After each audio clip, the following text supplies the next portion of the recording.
श्री गणेशाय नमः।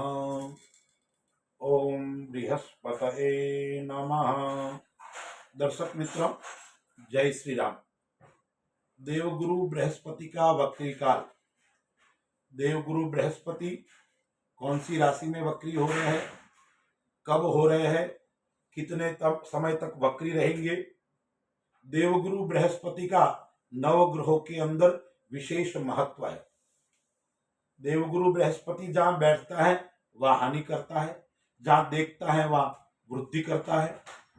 स्थान हानि करोति जीव। विद्या का कारक, धन का कारक, बुद्धि का कारक, ज्ञान का कारक और विवाह का कारक यानी बृहस्पति।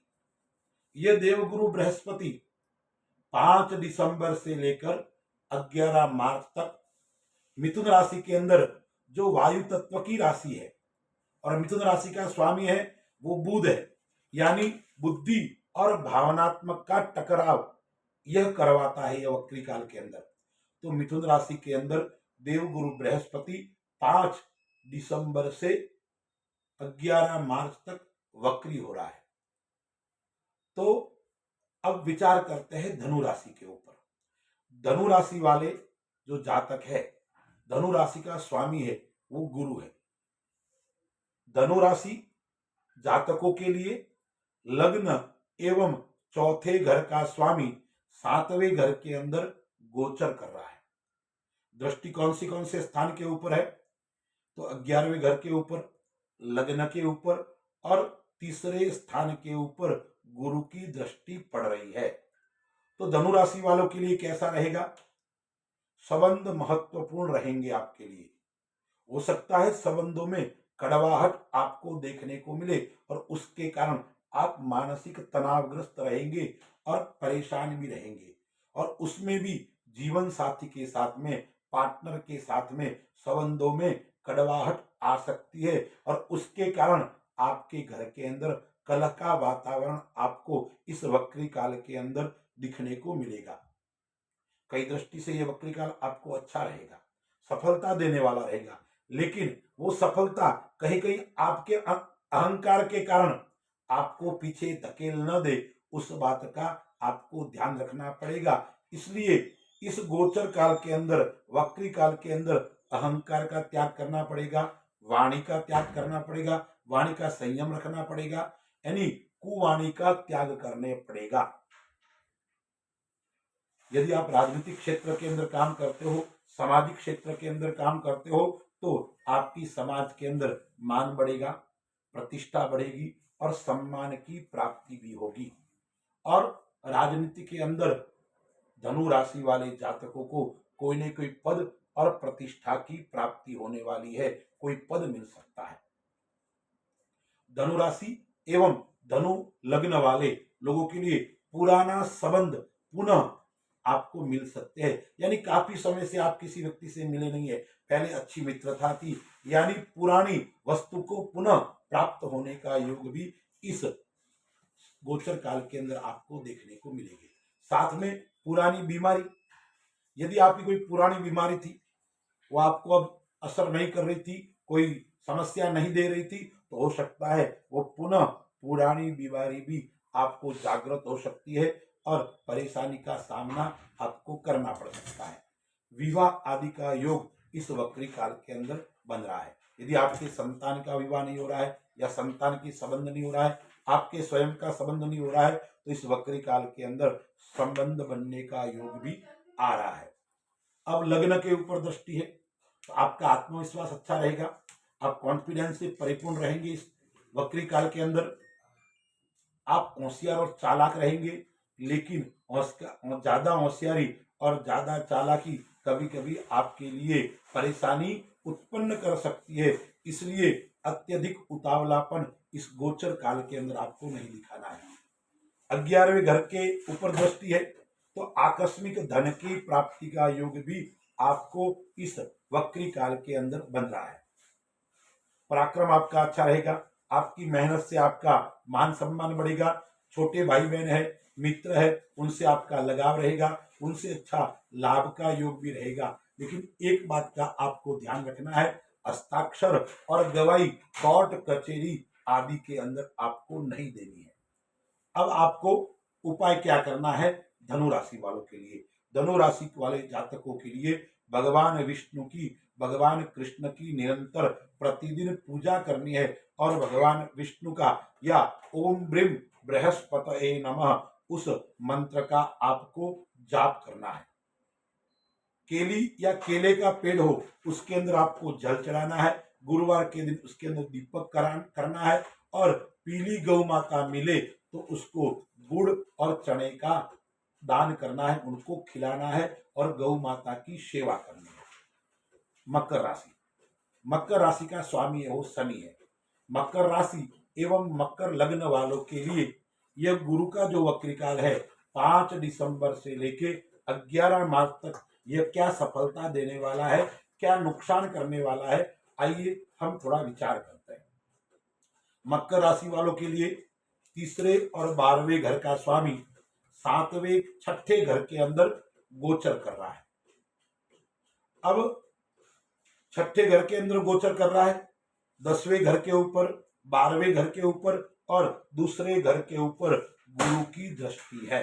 तो मकर राशि वालों के लिए यह जो 6ठे घर के अंदर गोचर कर रहा है वो क्या कर सकता है? आपको परेशान कर सकता है, आपके शत्रु आपको परेशान कर सकते हैं, या पुरानी बीमारी है वो पुनः प्रकट हो सकते हैं, पुरानी समस्या है पुनः प्रकट हो सकती है, पुराने दुश्मन पुनः प्रकट हो सकते हैं और आपको चिंता और परेशानी के अंदर डाल सकते हैं। इसलिए आपको अपने जीवन के अंदर कुछ बदलाव करने पड़ेंगे इस वक्री काल के अंदर। एक तो आपकी दिनचर्या व्यवस्थित होनी चाहिए। यदि आपकी दिनचर्या व्यवस्थित नहीं होगी तो आप बीमारी से भी परेशान रह सकते हैं और अपने कार्य के कारण भी परेशान रह सकते हैं, यानी काम में रुकावट आना, यानी आपकी दिनचर्या, आपका जो कार्य करने का तरीका है वो सुव्यवस्थित होना चाहिए। व्यापार क्षेत्र के अंदर, कार्य क्षेत्र के अंदर काफी लंबे समय से आप किसी के साथ में काम कर रहे हो या आपका पार्टनर है, उनके साथ में जरूर मनमुटाव आपका उत्पन्न हो सकता है और किसी बात को लेकर कलह हो सकती है। इसलिए मकर राशि वाले जातकों को जरूर बोलते वक्त थोड़ी सावधानी रखनी पड़ेगी। एक आपके लिए लाभदायक है, पुराना ऋण आप चुकता कर सकते हो, यानी धन की प्राप्ति होगी। लेकिन धन कहाँ जाएगा? पुराने आपने किसी से धन उधार ले रखा है, कर्ज ले रखा है, वो कर्ज चुकाने का समय भी इस वक्री काल के अंदर आपको मिलेगा। तो आपको ऋण चुकाना भी चाहिए और आपका मन उससे शांत भी रहेगा। जो नौकरी करते हैं उनके लिए गोचर काल, गुरु का वक्री काल श्रेष्ठ और उत्तम रहेगा। आपका स्थान परिवर्तन हो सकता है, नया प्रमोशन हो सकता है या आपके तनख्वाह के अंदर बढ़ोतरी हो सकती है, धन की आपको प्राप्ति हो सकती है। इस माह के अंदर जरूर गोचर काल के अंदर खर्च कम होगा, बचत का योग आपके बन रही है। 10वें यानी कर्म स्थान के ऊपर दृष्टि है, व्यय स्थान के ऊपर दृष्टि है और धन स्थान के ऊपर दृष्टि है। जो गुरु जहां देखता वहां फायदा करता है, तो आपका खर्च कम करवाएगा, धन आएगा और पिता आदि से आपको लाभ की प्राप्ति करवाएगा। पैतृक सुख आपको दे सकता है, पैतृक संपत्ति का योग भी आपको मिलेगा। यदि आपका कोई कोर्ट का विवाद चल रहा है, पुलिस के अंदर आपके लफड़े चल रहे हैं, उसके अंदर अंततोगत्वा विजय आपकी होने वाली है। अब मकर राशि वालों को एक दो बात का ध्यान रखना है। ध्यान क्या रखना है? एक, आपको समय पर कोई भी बीमारी दिखाई पड़े तुरंत डॉक्टर को दिखाकर उसका अच्छी तरह से इलाज लेना है। उसके अंदर किसी प्रकार की आलस्य आपको नहीं करना है। दूसरी बात का क्या ध्यान रखना है? परिवार से आपको मिलजुल कर रहना है। परिवार का साथ आपको आगे बढ़ा सकता है, इसलिए परिवार से तोड़ना नहीं है, परिवार को जोड़ना है, यह भाव आपको रखना पड़ेगा। अब उपाय क्या करना है? शनिवार के दिन और गुरुवार के दिन पीपल का आपको पूजन करना है, पीपल के अंदर दीपक करना है और पीपल की 7 परिक्रमा आपको करनी है। यह करोगे तो आपकी कई प्रकार की समस्याएं समाप्त हो जाएगी। कुंभ राशि, 5 दिसंबर से 11 मार्च तक जो गुरु का वक्री काल है वो कुंभ राशि वालों के लिए कैसा रहने वाला है। तो कुंभ राशि वालों के लिए दूसरे घर का और 11वें घर का स्वामी 5वें घर के अंदर गोचर कर रहा है।